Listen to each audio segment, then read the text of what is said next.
Well, Doge didn't exactly turn out the way Elon Musk wanted, but he may be getting his wish of eliminating the Department of Education. At least it seems that that's the direction in which Secretary Linda McMahon is going. Joining me now is former Education Secretary Betsy DeVos. Great to see you. Thank you for being here, Betsy. It does seem clear. I mean, you really have to be blind to the current test scores to suggest that Department of Education has been this wonderful success in better preparing America's kids for the competitive world we live in. I mean, we've spent $3 trillion since its inception on education, and look at where the standards are now. I mean, we barely have passing grades. Only 31% of grade 4 students can read properly. Only 39% can do math properly. It gets worse for grade 8 as you get older. 30% for reading. Only 28% can pass math tests. I mean, that's deplorable, isn't it? It is indeed. And it's, since day one of the first Trump administration, shutting the Department of Education down has been a priority. Back then, I actually proposed merging education with labor and said, it's time to work myself out of a job. So it's really exciting to see that groundwork paying off now under Secretary Linda McMahon. And the reality is the Department of Education doesn't do anything to advance students' education. It's been nothing but a political payoff to the school unions in 1979 for supporting Jimmy Carter.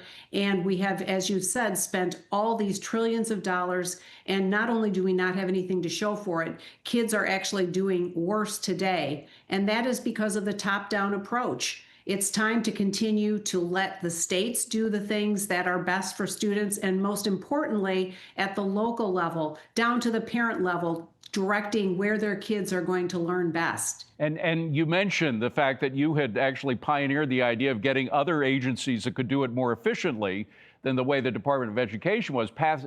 I mean, if the Congress passes a measure suggesting that we need to spend a certain amount of money, you have to, as Director of Secretary of Education, have to spend that money, but you don't necessarily have to do it at the Department of Education. Linda McMahon spoke to that point over the weekend. I just want to play that soundbite and get your reaction. Roll it.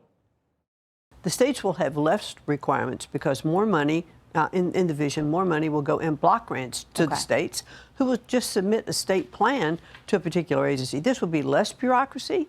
This will be less regulation. This will give states innovation. States will determine when they need to take that money. And from whom? And it doesn't necessarily have to be the Department of Education. I mean, she has sent some of those grants over to labor, as you suggested, and it's doing quite well there. They're doing their job. Also, the block grants, sometimes the states do a much better job than the bureaucrats in Washington.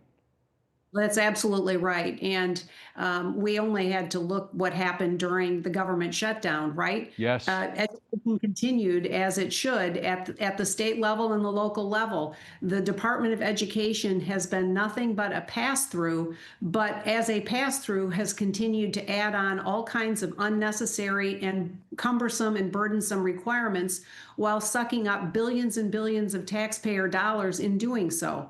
And, it does go back to the Carter administration. They're the ones who created it back in the 70s. And the Reagan administration really did some pioneering of their own in trying to get rid of it. They did not succeed. They were spending more money at the end of Reagan's 8 years than they were in the beginning. But I was in there in the very beginning. I was working for Heritage Foundation in 1980. I got access from the Reagan officials to let me in 81 and a couple of years after that to look at some of these grants. They were just as bad as the woke grants that you see these days. They're cut from the same cloth. Absolutely. I mean, the Department of Education has been nothing but a political outpost for the school unions.